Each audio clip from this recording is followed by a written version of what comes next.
Good evening to the individuals online. We will get started shortly.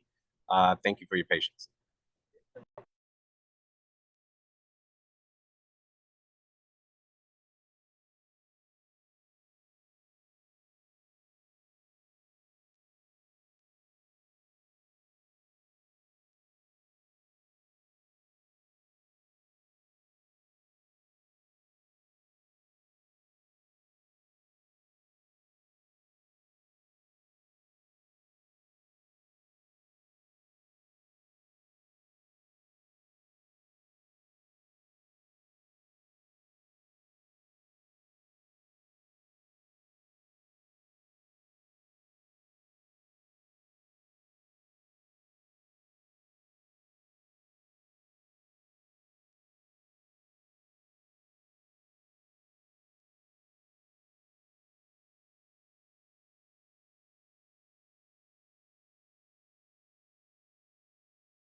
Oh,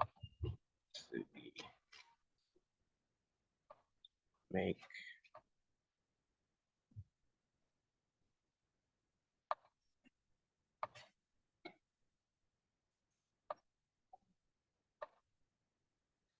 all right.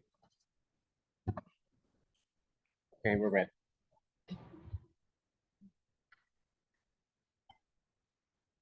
Okay, I think we are getting ready to come to order at this time.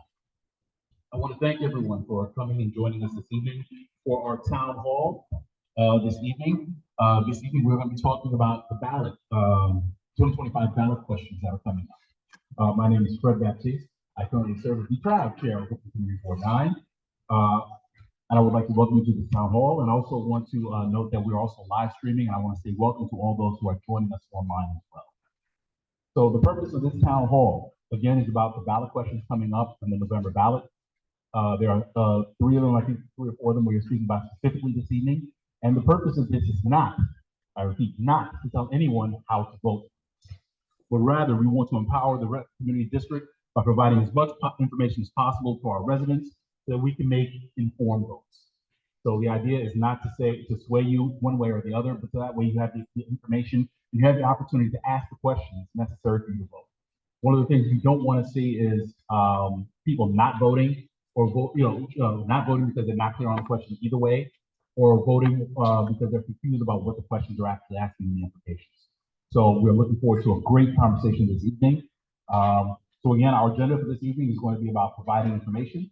It's about hearing from experts, but most importantly, it's about giving the community an opportunity to ask questions. And before we continue, I did want to acknowledge a number of people. I wanted to acknowledge our council members, so I wanted to say thank you to Councilmember Crystal Hudson from the 35th District, Councilmember Rita Joseph from the 40th, Councilmember Darlene Neely from the 41st.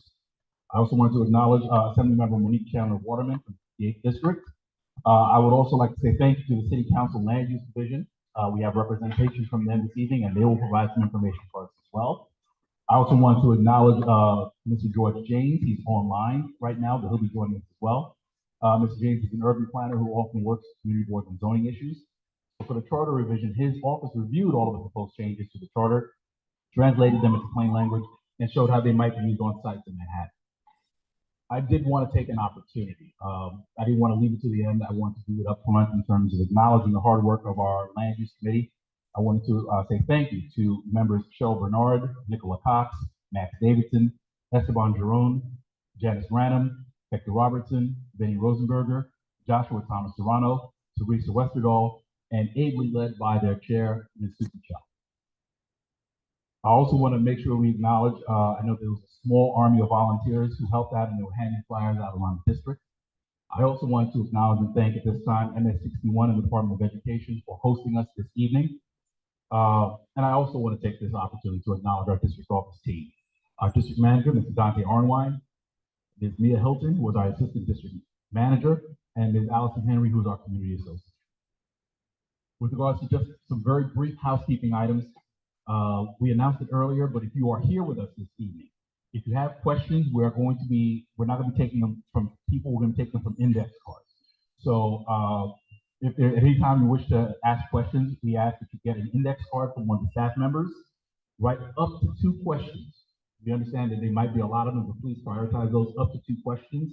If we have an opportunity, if we're able to get through the agenda quickly enough, try and take more, but up to 2 questions.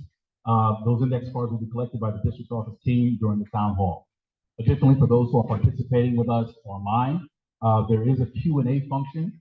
So when at the appropriate time, you can actually write your questions in there as well, and we'll take those questions as well during the presentation, during the Q&A section. With regards to that Q&A portion, because we need to be respectful of the time, those portions are timed, so we want to make sure that please don't make the questions too long. Don't make lead up too much in terms of those. Make sure that they are brief and succinct. Lastly, I just wanted to say that we just wanted to set as the rule for the space that we are respectful. We understand that these are things that we're passionate about. We have a lot we want to hear. People have feelings already, and feelings may be developing. We want to make sure that we're respectful of opinions that are may or may not be contrary to our own. All right. So at this time, I think we might be able to start. So what I would like to do at this time is introduce from the City Council Land Use Division, Mr. Brian Paul.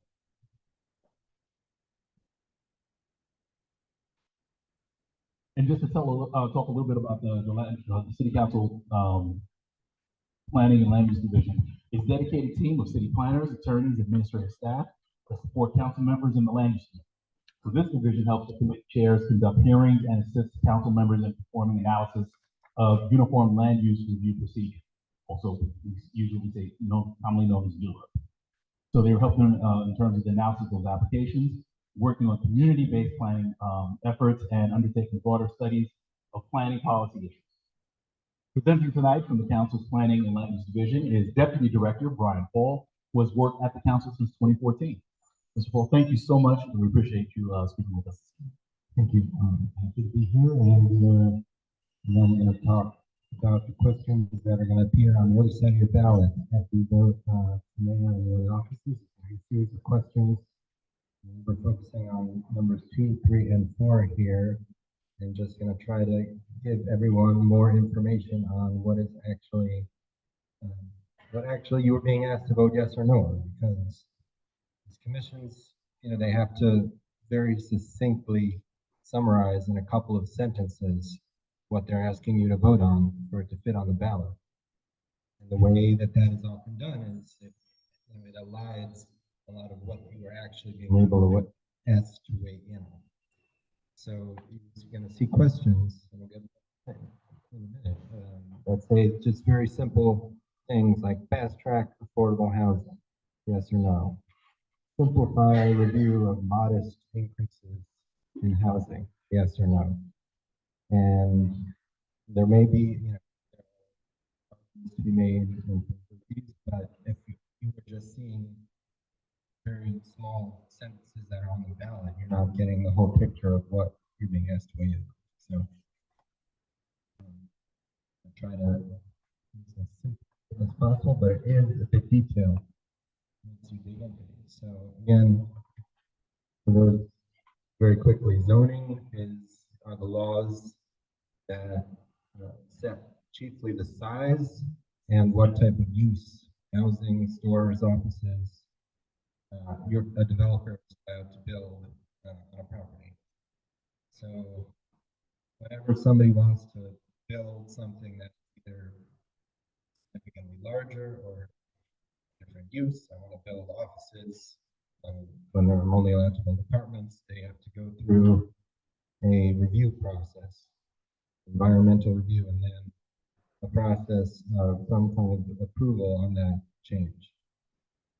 Next slide, please. And since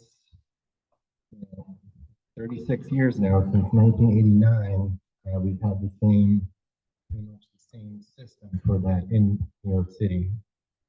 It has Uniform Land Use Review Process, ULURP. You may have heard the term ULURP. And that procedure starts about 5 to 7 months in total, starts at the community board for 60 days with a public hearing, and the community board has an opportunity to take a vote and make a recommendation. Yes, no, yes with conditions, no with conditions. These are the conditions that we'd like to see if we were to support this. This is why we don't support it. And then that report gets passed on to the borough president for 30 days. They have a hearing. They also do a report similar. Both the borough president and the community board do not. They're just advisory in this process. They don't. The community board voting no does not stop the application. So after that borough president stage, it then goes to the city planning commission, which is a body that's majority appointed by the mayor. It does have representatives from each borough president and the public advocate on it also, but it's majority mayor appointed. And the city planning commission, they also vote or change it, but their vote has, if the city planning commission votes no, the project is done. And that rarely happens because without city planning commission support, rarely start this stuff. So that's the city council last stage, and the council also has the power to approve, disapprove, or change the proposal. There's limits on what they can change, but they can make changes. But the city council right now has a lot of power at the end of this process to the city council disapproves. That's not like a community board disapproval where it's just advisory. The project does not go forward. So it's really in this process right now, the city council often plays the role of taking up what the community board and the borough president recommended and really negotiating with the developer, with the city, to change the project in ways that are closer to what the community board or the borough president has been advocating for. And because the city council actually has that real power at the end, they have much more power to do that. It's just advisory like it is in other places.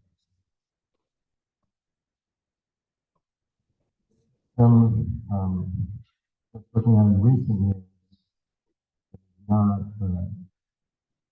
you can't say it's something that housing. The city council has approved over 140,000 units. These applications for it, there's an estimate on how many apartments it'll create. So everything the city council has, it's over 140,000 just 4 years. So the city council is not anti-housing. Here? Okay, so I'll figure that out. All right, I'll turn it. An angle. Or this one. Testing. Okay. So again, like I was saying, the council is speaking on to the top. I think it's good. Yeah. Yeah. That's good.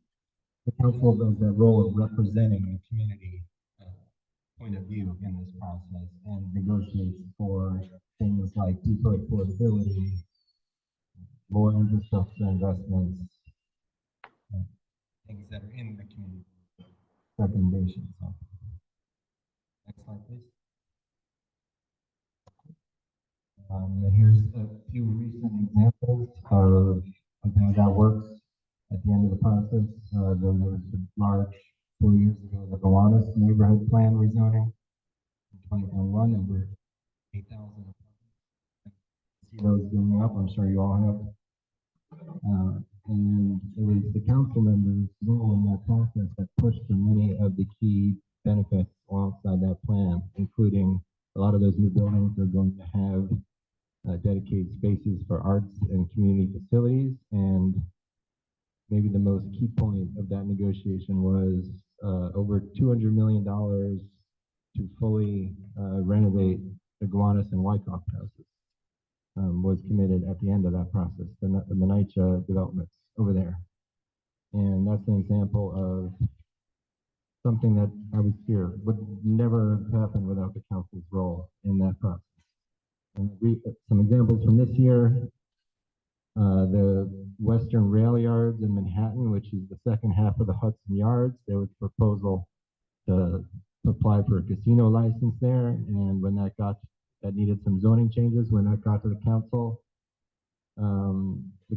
represented the community's point of view, but they did not think a casino was appropriate there. So that was removed, and instead a proposal went forward that is going to increase the affordable housing on that site when it's built. And another example is the recent rezoning in Midtown, right near Penn Station. It was called MSMX. The council also negotiated that, and there was a package of resources for the garment district there, and the completion of turning Broadway into what's going to be this really innovative pedestrian park. Going forward, hundreds of millions of dollars from the city to do those projects, and that was all negotiated at the end stage by the council, working from Manhattan Community Board 5, Manhattan Community Board 4, what they had submitted in Newark. Next slide, please. Okay, so again, these are what we're going to talk about here is changes to this process for the first time since 1989 that are on the ballot as questions 2, 3, and 4. Number 2 is under the label fast tracking affordable housing, and there's 2 pieces to it. Number 3 is, you'll see titled as Simplify Review of Modest Proposals. And number 4 is the Affordable Housing Appeals Board. And next slide, please. Okay, so we'll go through each of those. There's basically 4 different changes you're being asked to vote on between questions 2, 3, and 4. Question 2 has 2 parts to it. They're both under the label Fast Track Affordable Housing. The first piece of that is a new procedure involving going to the BSA, the Board of Standards and Appeals. I don't know how many of you know of this body. It's a 5-person, all appointed by the mayor. And right now, what they usually deal with, if you ever heard the term variance, it's usually a smaller tweak to zoning. Somebody has a special kind of property, they have a hardship, they want to something that's different than zoning, but it's like a small change. They go to the Board of Standards and Appeals for variance. This is creating a role for that board where people would be able to bring forth affordable proposals that are building subsidized affordable housing. So it's not necessarily the way it's written 100% affordable housing, but it's likely to be because that's usually what the city funds. Affordable housing projects in this process, it would go to the community board.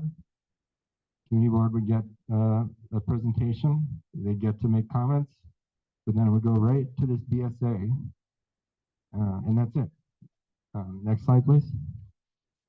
And so I don't know if folks have experience with the BSA, but folks who have gone and testified at the BSA, submitted community board reports about to the BSA, there often is an experience of not really being heard, because the BSA just is voting very narrowly on the technical merits of the application, and the BSA is not negotiating deeper affordability or investment in parks or things like that come along with a ULIP. It's just very narrowly looking at the proposal. So there's much less accountability and neighborhood voice in the process like that. And this question also doesn't set any solid limits on the size of the building or whether it is really affordable or not. So sometimes things that are called affordable housing are actually pretty high income. Sometimes they're real. It's not always the case. Sometimes they're actually pretty close to market rate. And this process the way this is written, it doesn't have guardrails so that theoretically a building, a very out of place building with rents over $3,000 a month could be called affordable and come through this. There could be good projects, but there's no guardrails on projects that really are very out of scale and not actually affordable. Okay, next, and then I'll go a little quicker through this one. There's another way to fast track that is being proposed. This one is not very unlikely to ever affect Central Brooklyn, though, because this one is a special track for community boards, the 12 community boards in the city that build the least affordable housing. So, and this is framed as a fair housing solution. So it's not, I'll show you, there'll be a map in a minute showing where this would apply, but this is not ever likely to apply to Board 9, but for your awareness, this is the proposal. It would be community board, borough president merged into 168 period, then right to the city planning commission. Again, no city council review. Next slide, please. And this has, anything that drops the city council and just has a mayoral appointed body having the final word has the same issues to think about, where there's just less local representation in that process. And I'll go fast on this one. Yeah.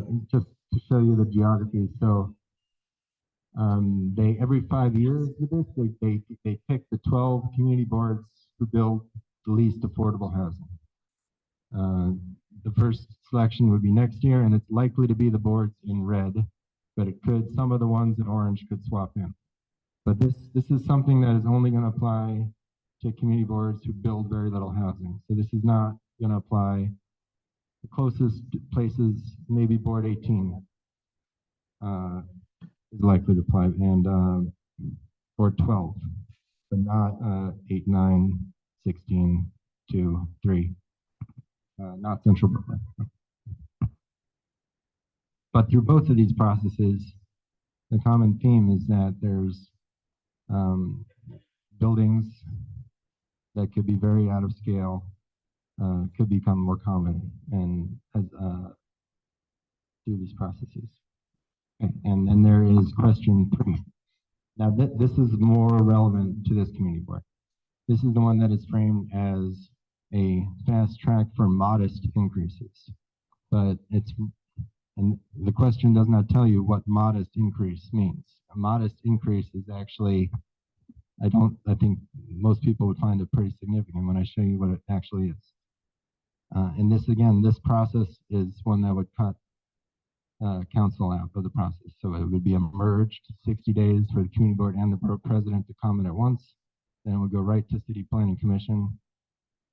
And that's it.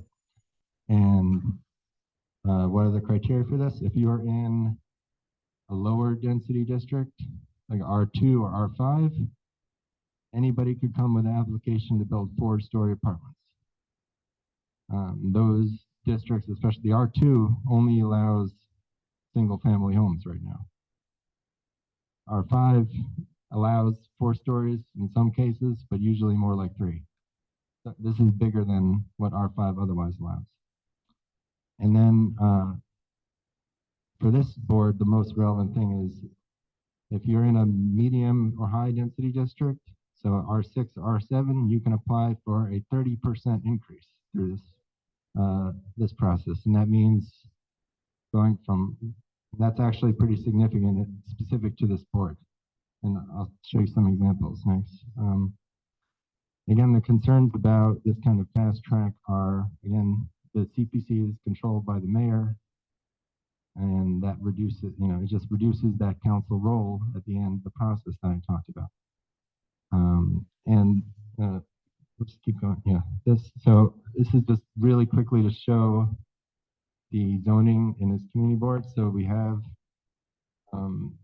R2 district down here between Lincoln Road and Fenimore over by Bedford. That's also a historic district, so it has an extra layer of protection. And then we have low density up in the northern part between Eastern Parkway and Empire up here. And then we have these very large areas of R6. Basically, the rest of the community board, other than those, are R6 or R7, which actually has, most of you probably see on the daily, allows pretty big buildings already. Next slide. And so when we have areas that are R6 that are mapped over small homes, that's already very big zoning, as you've seen, and this could get even bigger. So if I assemble a lot of big property with an R6, and then I apply through this to go to R7-2, this is a building on Linden. This is what you can build on a big property with R7-2.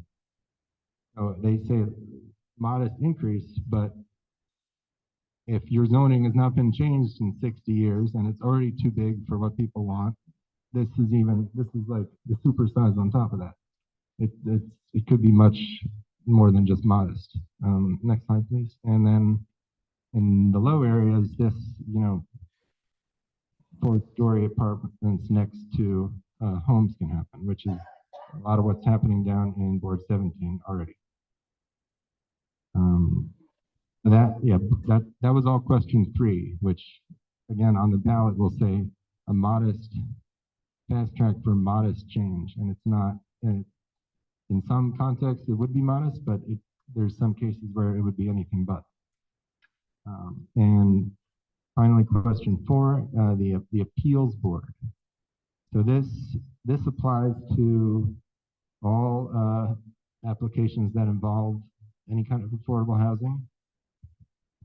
And what this does, it doesn't remove, it keeps that current ULURP process up until the end, where after the council, it would create this 3-vote panel, the mayor, the speaker, and the borough president, who could vote to overturn what the city council does. So if the city council voted no on something, that board could call it up, and the mayor and the borough president could overrule the council. Or if the council even, sometimes the council modifies, something comes in at 14 stories, the council hears the community's concern, the council makes it 11 stories. They could undo something like that also through this process.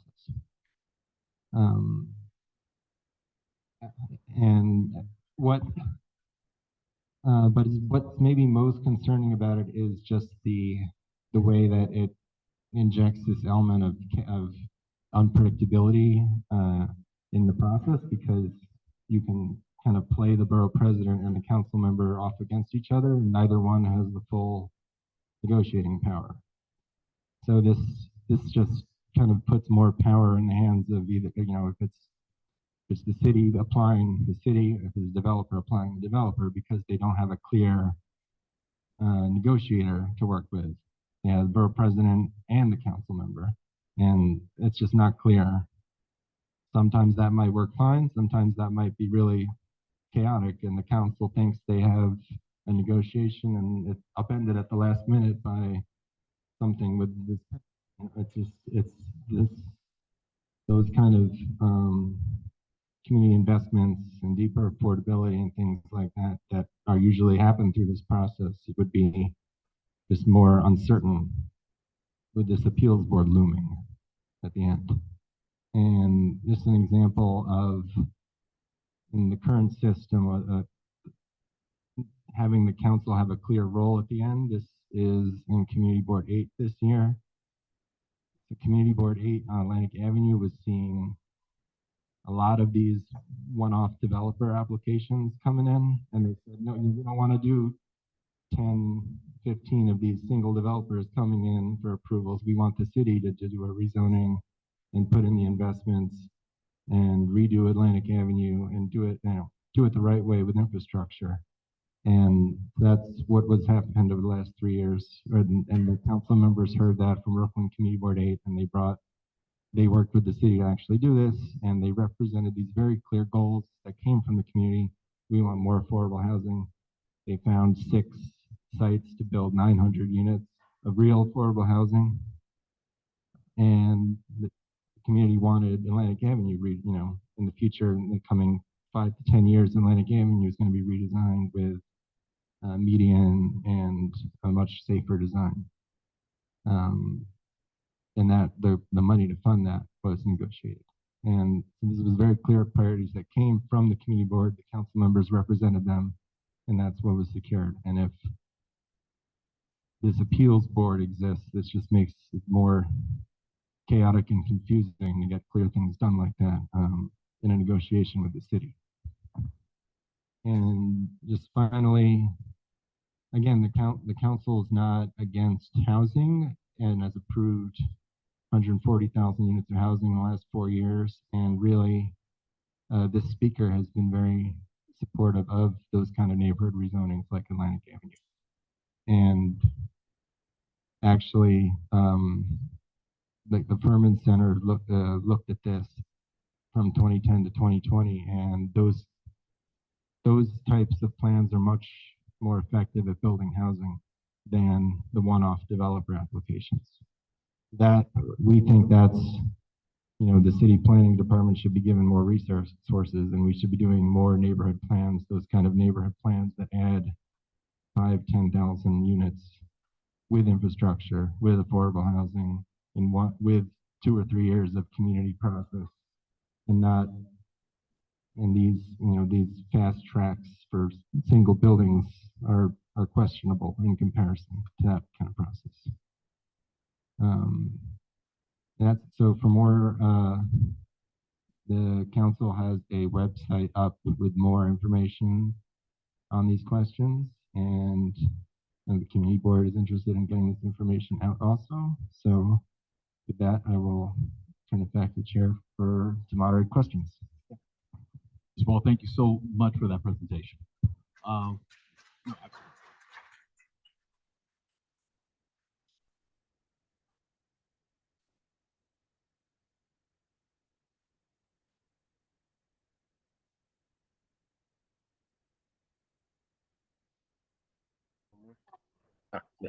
right. So first question: is this slide available to us as well? This presentation. I think we can do that. Yeah. There's multiple versions of presentations going around, and we'll get you one. Yeah. Okay. So just as the first, so if anybody missed it, if you didn't get the notes, we are going to try and get a copy of this as well. So we'll make it available. So that way you can get a copy of that. It will be in the e-blast for the district manager as well. So you'll have access to the slides if you weren't able to. I encourage everyone, if you know people who haven't seen this or you think may be interested, please share. Additionally, you see that you have our website there for Brooklyn Community Board 9. So any of these things that, they'll go in the e-blast, but we also post these resources as well. All right, so listen, at this time, we are now going to go to the Q&A. So as we mentioned before, in terms of the housekeeping items, if you in the audience have a question, please, up to 2 questions on the index card, just raise it, and the district manager, district office staff will come and get it. And we're going to take questions right now. If you're online, if you're joining us online, please use the Q&A function to put up to 2 questions into the Q&A, and we're going to alternate between questions from the audience and questions online as well.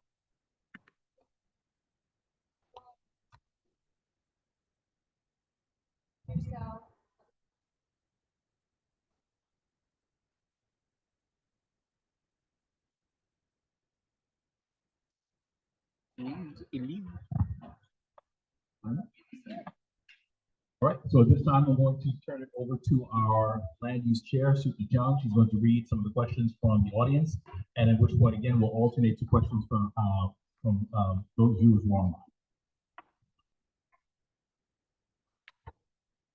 Okay, first question, is there a requirement for developers to build a certain number of affordable units?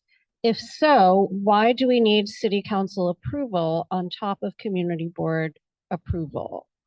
We need a faster process. And Brian, you can answer this question, and also George, if you want to weigh in, you can do that. Okay, sure. So there are not clear guardrails in any of these proposals about how much and how deep the affordable housing has to be. Like I said, proposal 2, the question is not written in a way that is all low-income housing. 100% low-income housing goes to the BSA. It's not. That's just not the way. If you actually look at the law, that it's written with more flexibility. So, like I said, somebody could propose a development that is all at 100, 120 AMI through that process, which is $3,000 a month rents. At this point, those AMIs have inflated so much. And same with the other questions that would fast track MIH. It's not. We don't know. There's different MIH options. This gets a little in the weeds for people, but basically there's MIH option 1 that is deeper affordability, that is an average of 60 AMI, and there's an MIH option that is an average of 40 AMI also. And the city council often at the end of the ULURP ensures that one of those two will be on the development. And there's nothing in here. We don't know how the city planning commission, if the city planning commission is in charge, that is how they will act, if they'll take into the same consideration for deeper affordability. They have not, they've always just left the higher AMI, MIH options on so far and left that to the council. So it really removes a guardrail when council members, if the community board is asking for deeper affordability, for the council to then enact that. Suki, can I add on to that? George.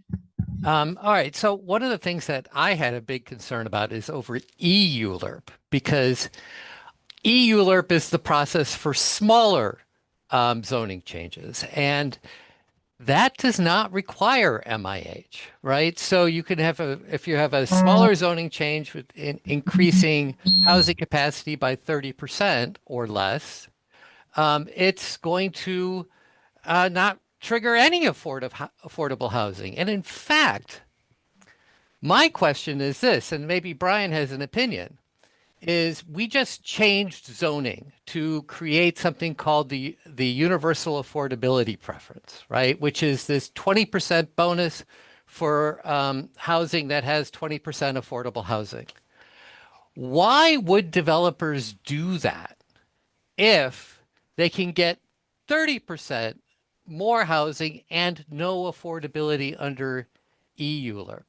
I don't know the answer to that question. I don't know why they would, but I worry that these two efforts would work against each other. What George was also pointing out is that the proposal 3 for the fast track for the modest increases, there's not a clear requirement for that to include any affordability at all. And one more back. This one. And so especially these lower, where if somebody's applying to build the 4-story apartments in a 1 or 2 family area, there's no affordability on that at all.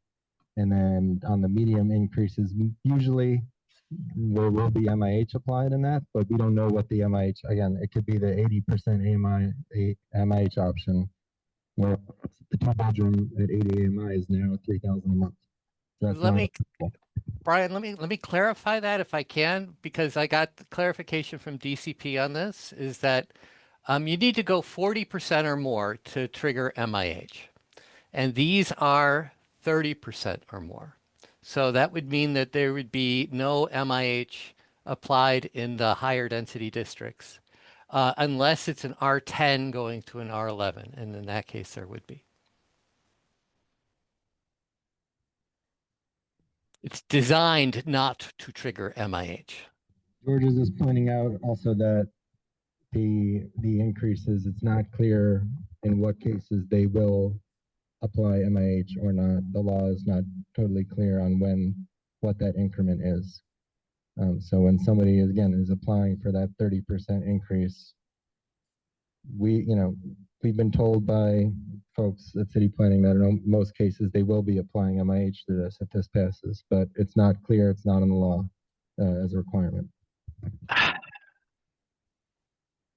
Yeah, and if I could just jump in with a comment here, at this community board, when we had a hearing on the Spice Factory development, which many of you may remember, it was controversial because of the potential for shadows on the Botanic Gardens. And during the City Planning Commission hearings, we had a commissioner who asked if it was possible to do an upzoning of that area without the MIH requirement. And I think people were surprised because it hasn't been administration policy, but she asked, would it be allowed? And the answer is yes. It really is up to whoever is on the City Planning Commission, and whichever elected officials have the right to make that decision, whether or not they would allow these big increases in big buildings without affordable housing. And so that's why it's so important who gets to make these decisions. Moving on to the next question. How are the appeals board reviews triggered? And I guess that is referring to proposal 4. Who has the right to request an appeal? So I believe that it is either the applicant. So if it's a developer, the developer can request it, or the city, the mayor. I think one of the 3 members can also request it. I need to confirm on that one. I know that the city can, the mayor's side can call it up into that review. So I believe either the applicant or the mayor can call it up to that board.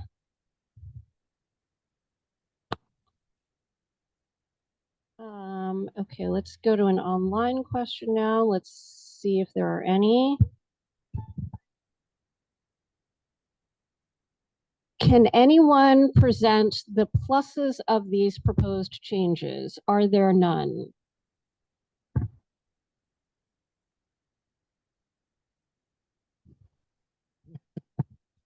Well, I would say there is a issue. I think probably the map for number 2 is the best way to show the pluses, because we do have community districts in the city that do not build their fair share of affordable housing in the current system. The city council passed legislation in 2023 that's going to kick in next year and have a target, affordable housing target for every community district. And that was the city council's approach to starting to solve this issue. That once that target is out there, it creates more of a policy imperative to build affordable housing in areas that have not been keeping up. But this is an issue that does need to be addressed.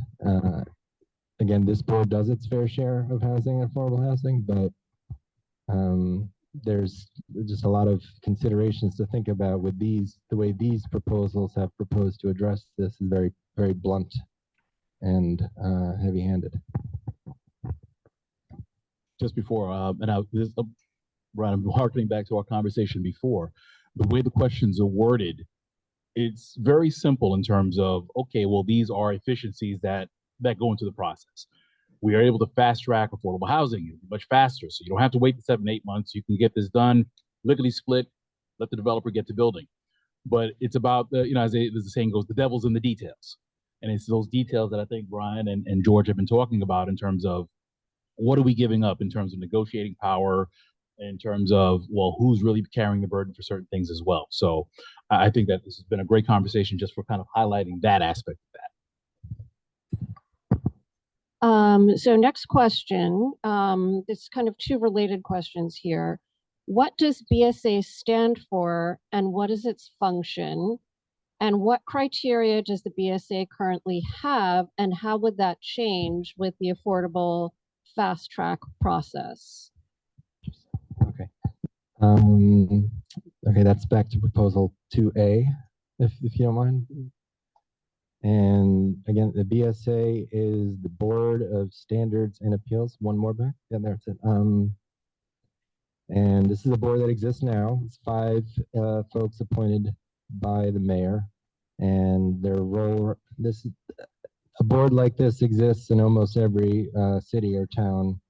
Has legally called, it's like a relief valve for zoning relief. So if you have, for some reason, if you have like a weird triangle shaped property, and you just like, you hire an architect and they're like, we can't figure out how to fit a building on this under current zoning.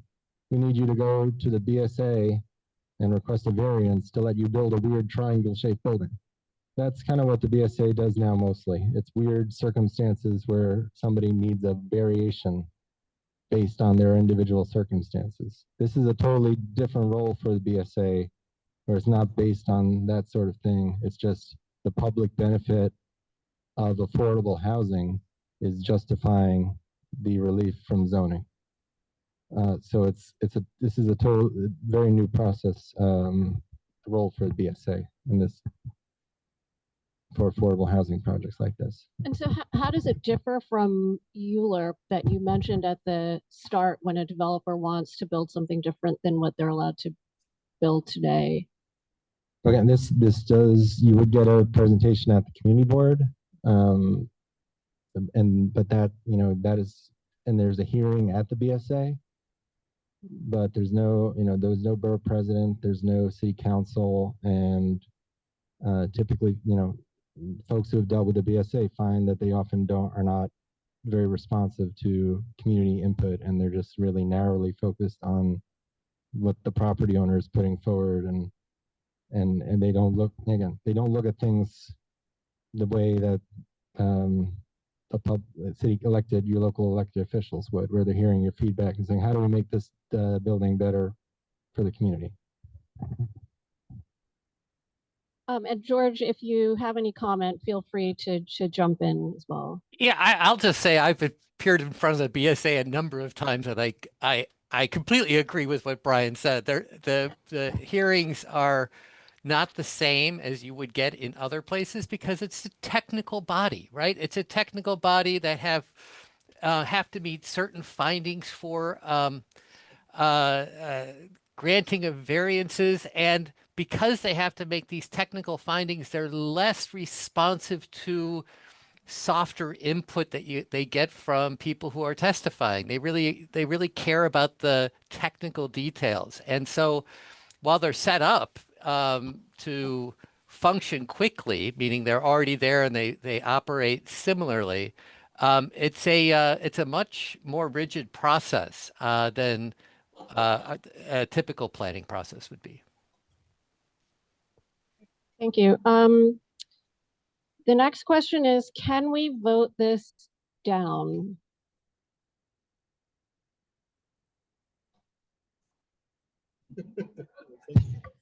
I'll take this one.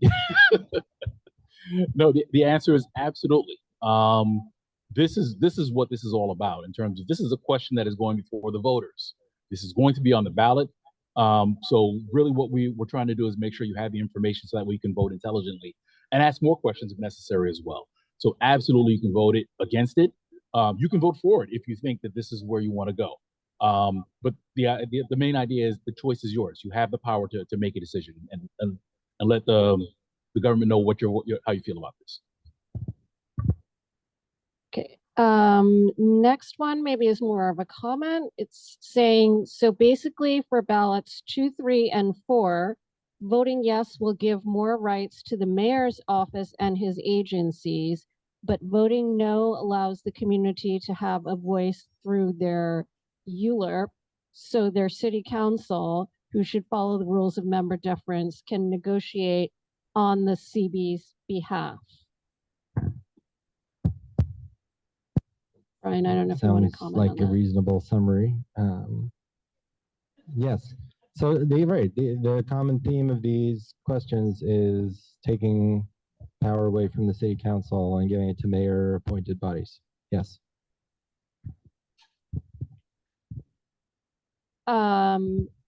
Where do the borough presidents and city council stand on not being a part of the fast track proposals? Yeah, well, I don't know if it's unanimous among 51 council members, but the speaker and most members are clearly trying to raise awareness of the implications of these proposals, that they would reduce the council and therefore the community's role in the land use process.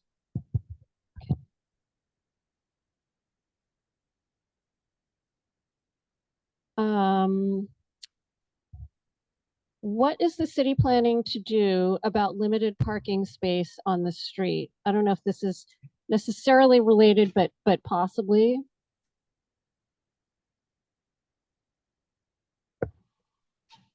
I would say,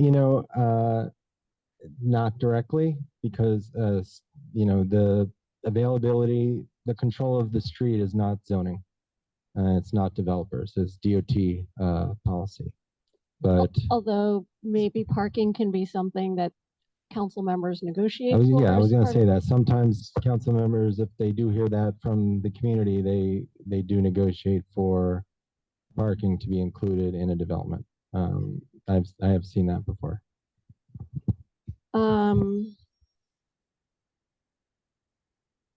City council approved City of Yes. Why aren't they overseeing that each borough or community does their part?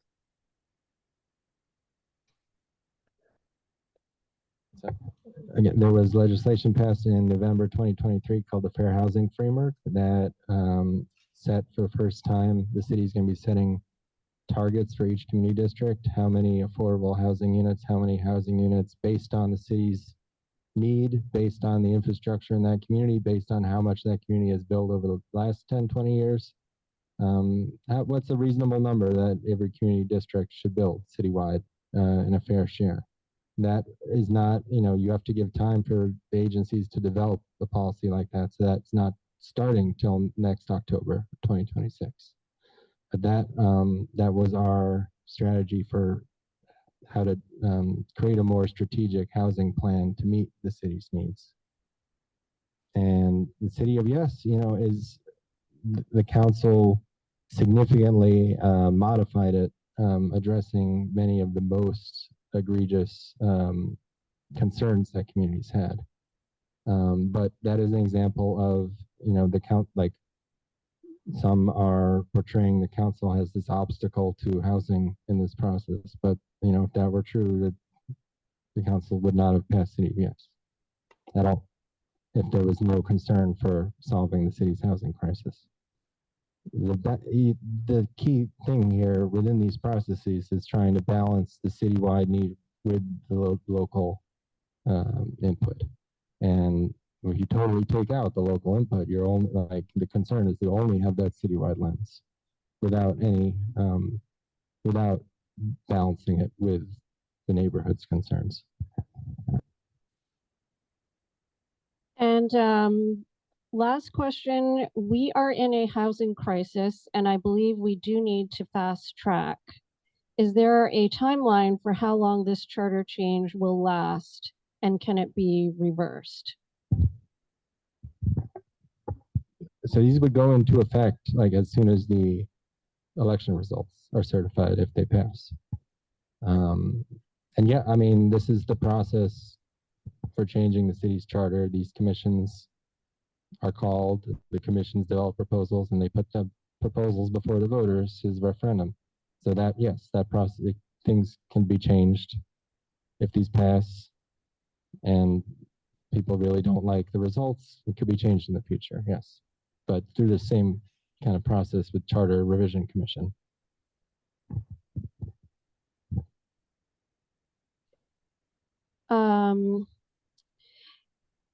And actually, on related to the fast track issue, because that's been mentioned a couple of times, and this is also related to the last question I got. which is what is the longer part of the timeline, pre-certification or ULURP? Do these proposals reduce the pre-certification timeline? And I guess my question is just generally, how long does it take for a typical proposal, particularly an affordable housing proposal, from conception to somebody being able to move in? And what does it mean for us to be able to shave a month off of the ULURP timeline? That's a good question because a lot of the ballot language is it's a speed up, speed up approval, speed up. But I think even all housing policy experts would admit that the main source of a long process is the 2 or 3 years of environmental review and city planning and DOT and DEP going back and forth on the application before it even starts. That lasts 2 to 3 years typically. So and how long does construction even take usually? Construction is also 2 years for a building usually, at least. So but really it's that a lot of the commentary I've seen is New York takes 900 days to approve housing development. But 800 of those days are before this starts. The current process starts. It's not, in terms of time, this is not, they're conflating multiple issues, and the city council is not the issue when it comes to speed at all. If I can just add on to that, is that saving a month in the ULURP timeline is really trivial compared to how long it takes. I spent a lot of time working in East Harlem on the East Harlem neighborhood plan and the rezoning that happened there. That happened in 2017, and we're still seeing projects on city-owned sites that have been facilitated through that rezoning just starting now, right? It takes years for these projects to work its way through the systems, and a lot of that's just the way that the process works in environmental review and financing and HPD and affordable housing. And so, saving a month in the ULURP timeline is just very surprising to hear, is that that's the solution for speeding things up. Very surprising. So now, if there are no more questions, we'll move on to allowing the elected officials to speak. I think I saw Andre Robinson online. Andre, would you care to address on behalf of Councilmember Hudson? Give me 1 second. I've got the panelist. Although I don't know if I see him now. Andre, are you still with us?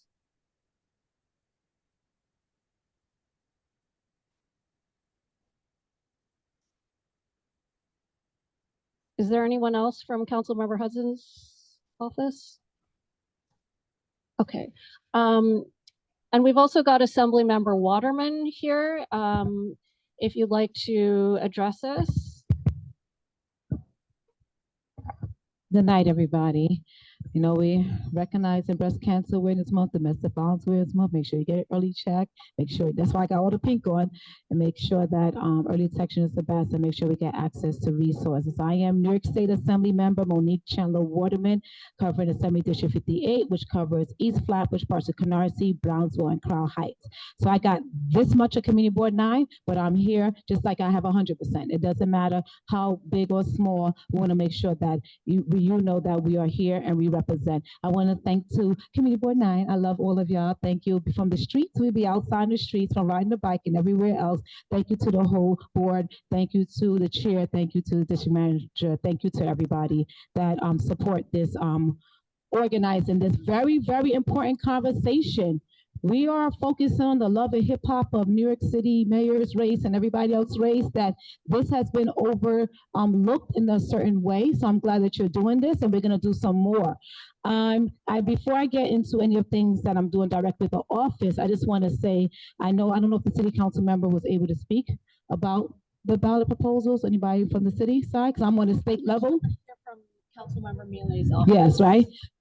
Yes, my girl right there. Yes. So I know that with all these proposals, there's a certain amount of like, there's always unintended consequences, right? So we want to speed up process on one end, but then if we take out some of the layers of oversight, whether it's city council or community board, right?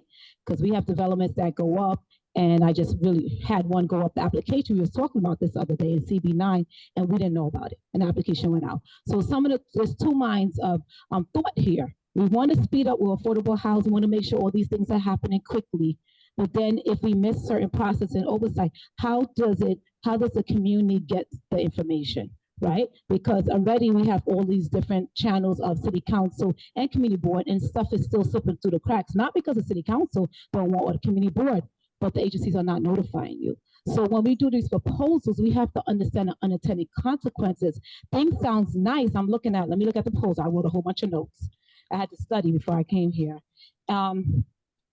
When we fast tracking affordable housing, I know city council is being removed from the process, so that could be a big problem. I know at the end is city planning that will have the say so. Who's on the city planning committee? Who appoints them, right? Those are the things that I may have questions about, right? So it seemed like that's the final decision. So we have to make sure that we understand, I think, and I know y'all went through that. There has one state proposal, number one, and it sounds good when you look at it, when you talk about recreational facilities, but this is in the Adirondack. Adirondack is where we get our pure water, we get fresh springs and all that, but that's not written here. So I wouldn't have known that if I didn't do a little bit of research. So I have to go to my state college, I have to go to the agencies, I have to go, because I went and visit, and I saw they had sacred land for Black and brown people. It's sacred ground there. And I think that's the only place where we get our fresh water, right? And that's pure water. So if we expand on it, I'm not sure how that impacts the other people coming in to contaminate or maybe deal with mess up with the water system. So that is not here. But we have to do more research, right? I don't know if y'all talked about that. I wasn't here earlier. So those are some of the things in the state. So with me, it's speaking to your city council member, asking them questions. There's a lot of groups. I know there's Democracy for NYC, right, with civic engagement. Even though they're with the mayor's team, right, they're under that, but they give information, right, that is that can be helpful. So we're going to do a lot of informational seminars on this. I know a lot of your city council members and other electeds will be doing that, and just make sure that you are well informed in this process. Was that what I was supposed to be speaking about today? Anything else? Okay. The other thing I would say, if I still have a little bit of time, is we got to make sure we stay civically engaged, not only just in this process, but also ballot proposals. Yes, we need to make sure. I'm not saying yes to them. I'm just saying yes, we need to make sure that we look at them, right? Okay. Let's make sure we get that clear. I didn't say yes to any of the proposals because I still got to do my research and I have questions. But we also got to make sure that we vote for a person that best represents our interests in our community, right? So I always tell people I'm not, right? I'm married for 24 years. I met my husband at 11 years old in junior high school, in my 11th junior high school. And if anybody's married or in a relationship with anybody, you don't get 100% of a person, right? You make it 80%, and then the 20%, we got to make them accountable. We got to make sure they do this. We ain't marrying these people that we're trying to have run for office, right? I ain't trying to look for another husband. I'm just trying to look for someone that has the most, some non-negotiables that I want to make sure I have, that they with, and we good. But we tend to throw away the whole person because they ain't 100%. But we got a man sometimes that's 40%. We're gonna go there. That's but I'm just saying, right? That we gotta make sure who has our best interests at heart. Don't matter their complexion, their color, their race, their religion, all that stuff.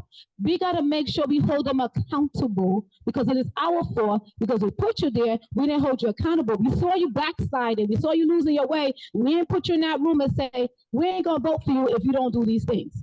So when whether it was Obama, whether it's president, mayor, whatever, you have to support the electeds. And does not support means that you agree with everything they say. When they don't do something you don't like, don't only complain about it and come to their office, stand with them and say, I'm gonna show you how to get right, right? Because we're not perfect. right? So I could take away my bias if I like somebody, don't like somebody, I'm not gonna talk about that. But when someone falls as an elected, we suffer. Their failure is our failure, their success is our success. So I just wanna make sure we stay civically engaged and don't be discouraged, right? Make sure you still have hope. Because if we do not, we give up on this process, we might as well not wake up in the morning. Once we can wake up in the morning, it's another day. We have a future with our kids, with our community, and we want to make sure that it's best for them. So we need to stay united. It doesn't matter if you have a little issue with somebody, you don't like somebody. Right now, we better all love each other up in here.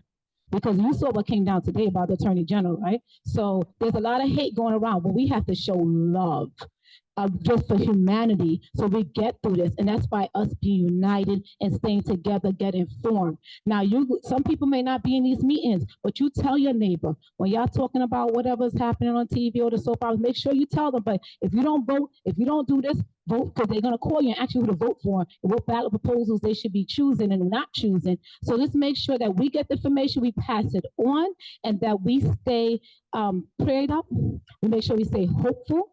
And we make sure that we stay positive, because when the mind is defeated and the heart is defeated, that's when we're physically defeated. But if they can't take this, they can't take that, they can't take anything from us in our community. So let's just make sure we stay encouraged. I do have some events, resources, because there's stuff still happening.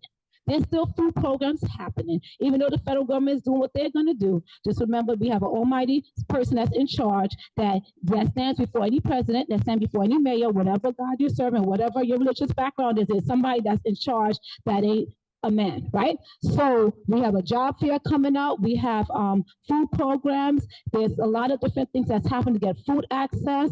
And the last thing, so for Halloween, I'll give it out to everybody. The last thing I'll say, I don't know if you've been watching the news, was a police and fire shooting that happened in the 6-7. Let me tell you something. When someone gets shot, the first thing ain't gonna be like what they did. Somebody's son, somebody's father, somebody's family member was killed. And there's a trauma to the whole entire community, no matter what happened. So we're doing community healing responses to make sure that we put services and resources for those community members as they go through this trauma. We're asking for the body camera footage to be released. We're asking to make sure there's a full investigation, and we're asking for services and healing in our community. So with that, I'm New York State Assembly member Monique Chandler Waterman. Even though I cover this much of Community Board 9, I'm here in full, okay? I love you, I appreciate you. And can you stand up, please? This is my Chief of Staff, Stephanie. I need to get off and sit down. It's okay. It's okay if I stand up and talk a little bit more. And I just want to thank Community Board 9. Thank you so much. Shahid Fatsel died years ago, and it was a trauma to the community, but y'all stand with us every year as we do Daniel's Day, and we do a mental health block party for those in the community, and they make sure I have this much of Community Board 9, but we do a big party every year of resources, and thank you so much for helping us and supporting us with that. And I'll pass it off to my Chief of Staff. Is that okay? Are you still with me? I ain't too boring? Okay. So I don't want to take too much of your time. Of course, this is for ballot proposals, which is very important. However, I did not bring enough flyers for everyone. I only got half of the side, so I will be sending Suki and Dante the rest of the flyers so you guys can get it. What I really think is important is Utica and Crescent. There's an affordable housing that came up. The application was supposed to end the 31st of this month. They had not done enough outreach in your community. Your member made sure to force them to extend the application process. And because of that, we have an extended application process to December 31st. So what I'm asking you guys is please share this with your neighbors, with your friends, with your family members, because we want to make sure that we get a nice amount of our people who live in this district to apply for these apartments. And I just want to leave you with that. Thank you so much. Thank you so much. So remember, thank you so much for coming in and being present here with us, and for everything you're doing. And even though you only have this much of CB9, you hold us down, 10 toes down all the time, and we appreciate you. Thanks so much for that. All right, at this time, we'd also like to recognize, we have a representative from Councilmember Darlene Mealy's office as well, if you'd like to give words.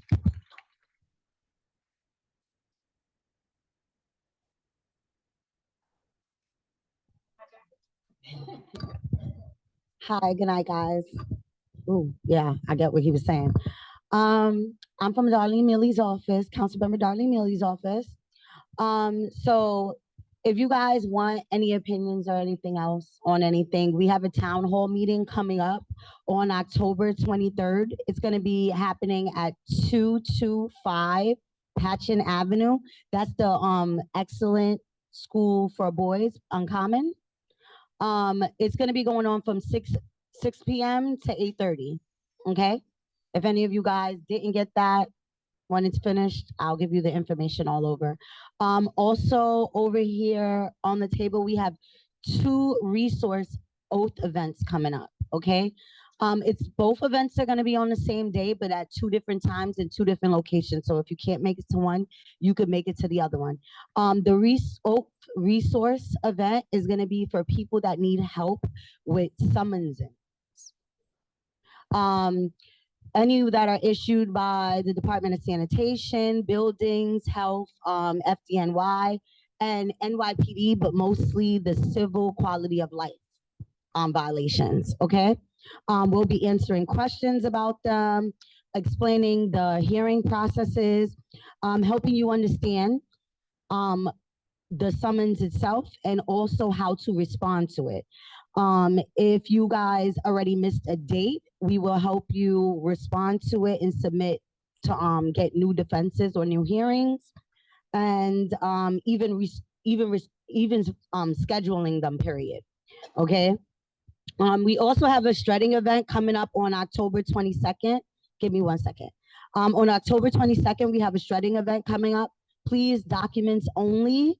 I supplied and left a whole bunch of the flyers over there so you guys can know exactly where to come. Please come out, get rid of all those extra papers in the house. Also, every Tuesday, I know I tell you guys all the time, but every Tuesday we have a housing specialist inside of the office to help people sign up with housing, even if it's SNAP questions or even to apply for questions. He also assists with that. Every Monday, we have immigration lawyers that come out.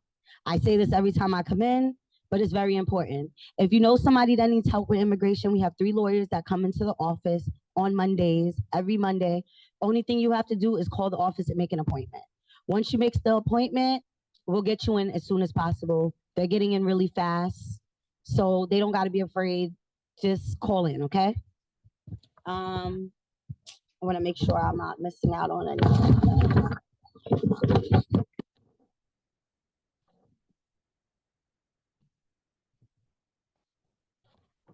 Basically covered it. That's it. What's your question, ma'am? I'm sorry.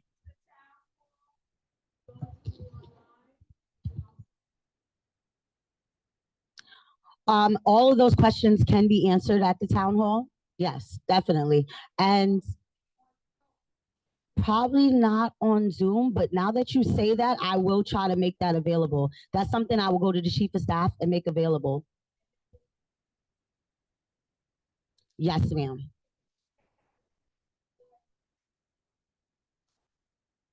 Definitely. I'll make sure that I share it with all the community boards. So, okay.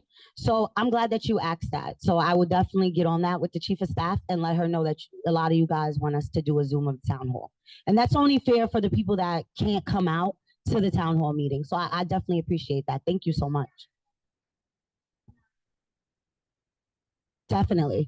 A lot of the resources you guys can find over there. And like you said, I'll pass everything along to them. Okay. I mainly cover this community board 9. So I just started. My name is Lisa. So I'll be at every meeting. Okay. So I'm glad that you told me that, and any other things that you guys think, would help or better your communication with us. I always accept any type of, advice. Thank you. All right. Sorry, being that we ran out of flyers today, we have a job fair October 21st at the Central Library at Grand Island Plaza from 10 to 2 on Tuesday, October 21st. And then we have a Harvest Festival coming up on October 25th at Patrick Park. It's not in this community board from 1 to 4, but we'll make sure we send that as well. We are having a meet and treat in front of our office on the 31st of the month for Halloween. And that's basically like a mobile office, get constituents services done, but also we'll make sure that you get candy. We have a Advance in My Future college vocational career and workforce. However you can advance your future. Everybody's not going to go to college, right? Every child, and they want to probably get vocational trade skills or workforce fair. That'll be at Tilden campus on November 8th from 12 to 4. It's going to probably be over 50 tabling with college jobs and vocational trade. So we could definitely sign up. Community Board 9 will make sure I get that to y'all so y'all can share that as well. We also have housing Thursdays, and I'm going to say one thing about the Utica Crescent that's actually in this community board. I know Assembly Member, former Assembly Member Diana Richardson fought hard for Vital Brooklyn with this, right? We got to say that, right? There go my people right there. So a little other, state electeds, but I'm just saying I just heard her mouth talk about it all the time in the same room. Wasn't it in this room? I used to come to these meetings right here. Civic minded. That's why I do a Vital Voice. Thank you. So shout out to us, former Assembly Member Diana Richardson. This Utica Crescent, in relation to the proposal, I met with them. I talked about it with all the developers and everybody. Do not put this application out without telling us as elected officials, right? Guess what happened? The application went out without telling the elected officials. So my question with the proposal is, if we have all these things in place and stuff is still slipping through the cracks, if we remove certain oversight, certain people part of the process, because community board, you didn't know about this neither when it went out. It was out from August, and we just found out about it like last week, right? So now with the proposal, because I was upset. She know, he know.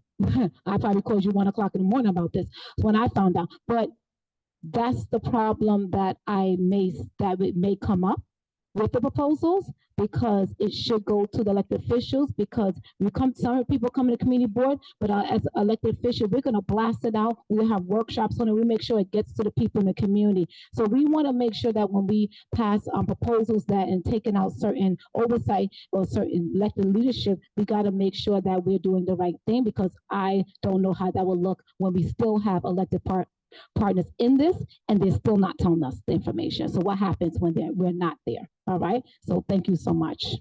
Thank you for the time. Let me give back the mic. Yeah, thank you so much for that. And again, I think that underscores a point that's been made this evening. There are already gaps in the process, as it is. So never mind if all of a sudden you're removing aspects of it as well. There are things to consider. So that's very important. All right. Also, just wanted to take an opportunity. We had a representative from. Could we do a quick check if there are any representatives from other elected officials, offices in the room, Councilmember Joseph, Councilmember Hudson, or anybody online? Okay. So in that case, I think we have time to take a few more questions, if anybody, or comments, if anybody has any.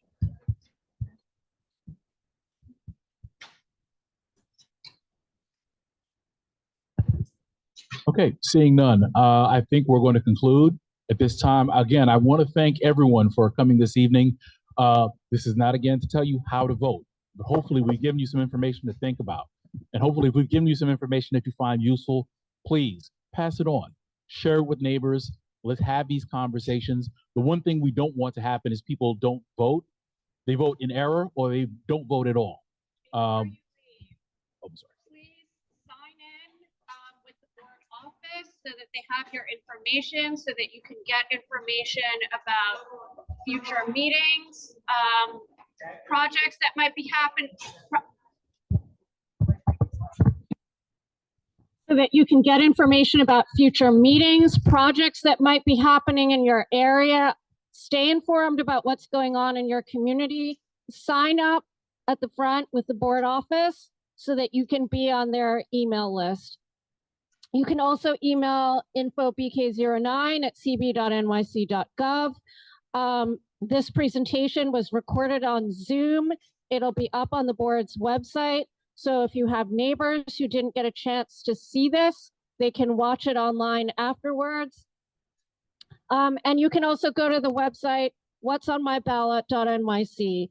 Again, it's, as Assemblymember Waterman said, it's really important for you to pass the word to your neighbors.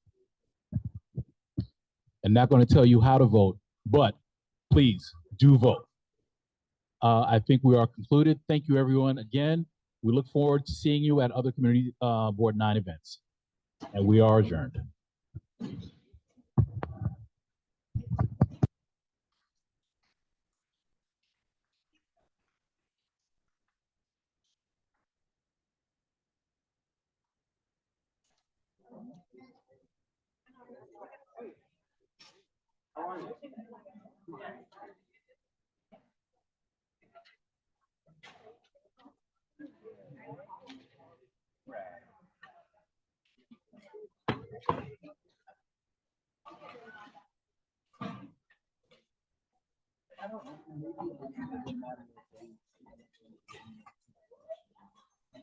We do have some water and crackers and cheese, so if you would like that, please take that. That's less I have to carry back. Thank you.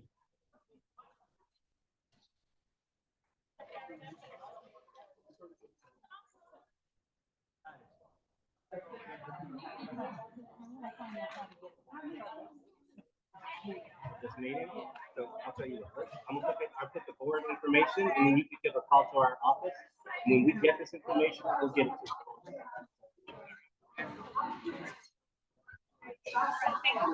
Thank you so much. I usually don't get the chance. I'm usually not the one that's so it's rare. So it's fun.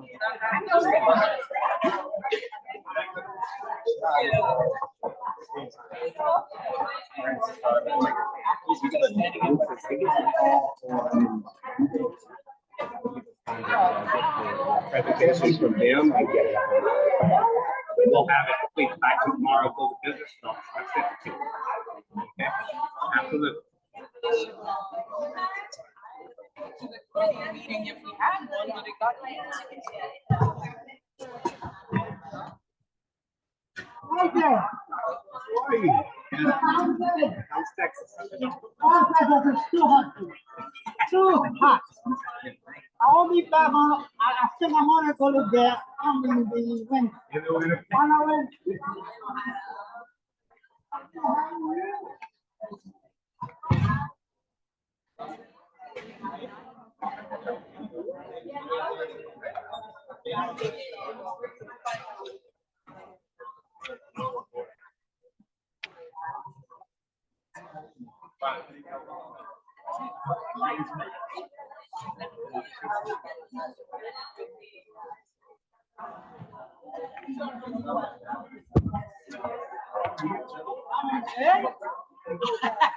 Enjoyed it. This is the Diana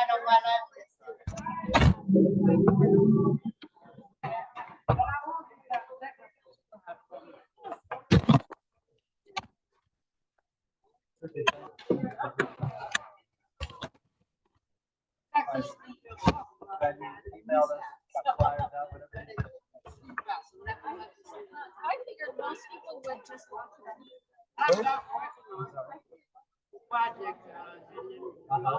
Yeah.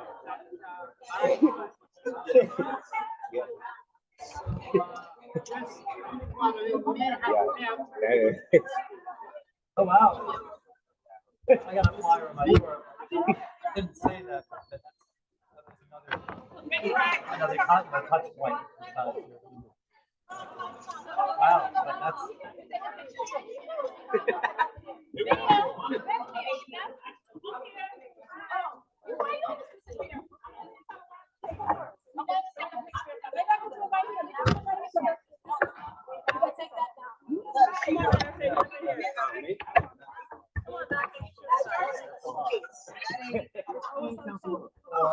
Yeah, there's too much,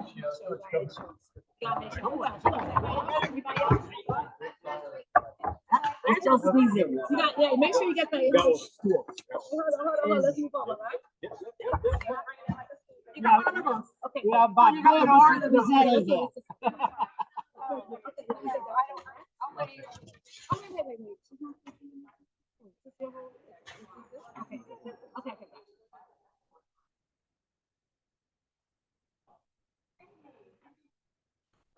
Hold on.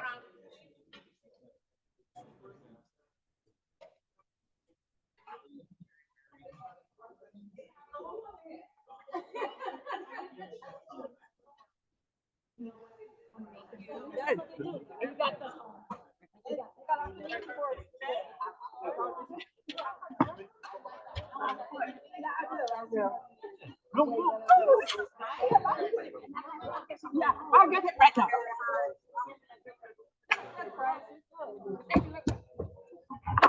Oh, nice to meet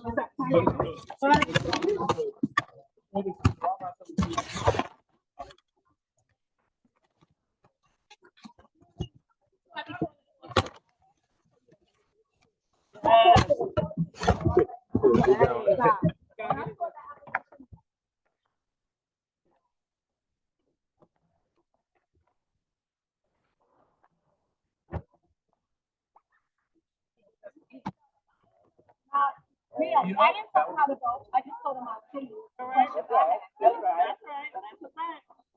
That's right.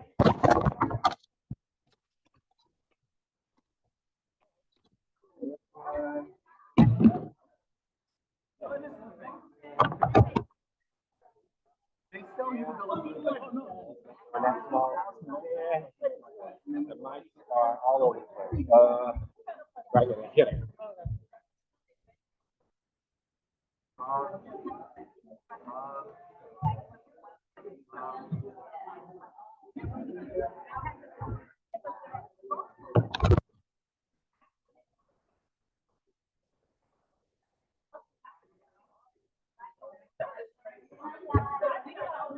No, we're good now.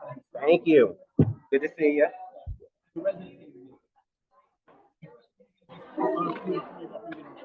Oh, well, yeah. Yeah, it was angry, yeah.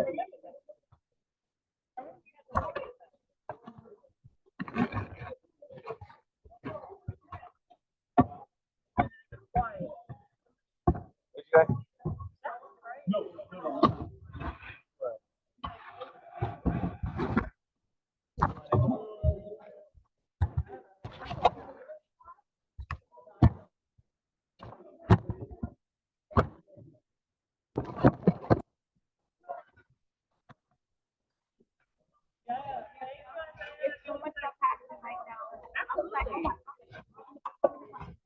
Well,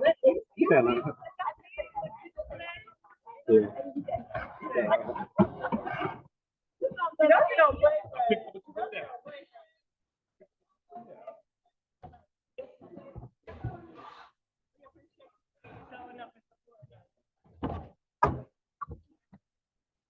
One bag and it's just shit, right?